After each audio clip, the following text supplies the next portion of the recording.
Hello everyone, this is Anand Bhushan. Welcome to our first 2023 session of the Legal Debrief. Today's topic is on how to strike a deal or how to effectively negotiate with a client when your negotiation leverage is limited and constrained. This is the most common problem I have on a regular basis. Clients come to us and say, we need to close this big deal. This is a large revenue client for us. We need to close this. And guess what? We have limited time and we have a limited negotiation bandwidth because the client is expecting us to sign this immediately. So how do you advise such companies in such a circumstance? Does it mean you roll over, play dead, and accept everything the other side is saying? No. What I have found most effective in dealing with these high value transactions where negotiation bandwidths are limited is the 3P formula. When your bandwidth is narrow, when there is incredible time pressure, focus on these 3 points. The 3 Ps are firstly, pricing, 2, performance, and 3, penalties. Now, pricing is self-explanatory. Obviously, you need to negotiate pricing. But what I've seen is, especially in services contracts, Indian companies are very timid in exerting their right to payment. Not only specify the amounts, specify the dates when they are due.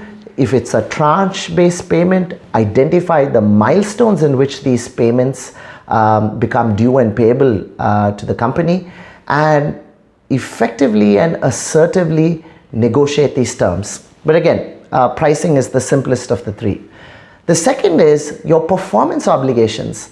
Especially when these are services contracts, large-scale contracts, there will be many performance obligations, 99.99% accuracy. If they're technology contracts, they're cloud contracts, there's 99.999% uptime.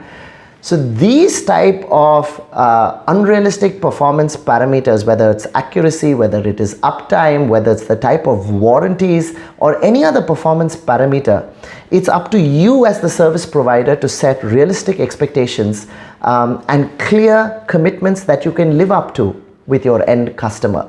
So use this negotiation process to open a dialogue and set realistic expectations, because if you're committing contractually to terms that you cannot live with, they will have dire repercussions for you down the road. So make sure that the contracting process is a time to build bridges with the client and set clear commitments that you will be bound to and that you as a service provider can live up to. And lastly, we come to penalties. In India especially, when you're in infrastructure projects, construction projects, real estate projects, you will find yourself under an avalanche of penalties. They start with earnest money deposits at the RFP stage, you start with service level credits, liquidated damages, and finally up to 10% of the contract value ends up in performance bank guarantees. All of this have directly the ability to impact project viability itself if you do not know what you're entering into.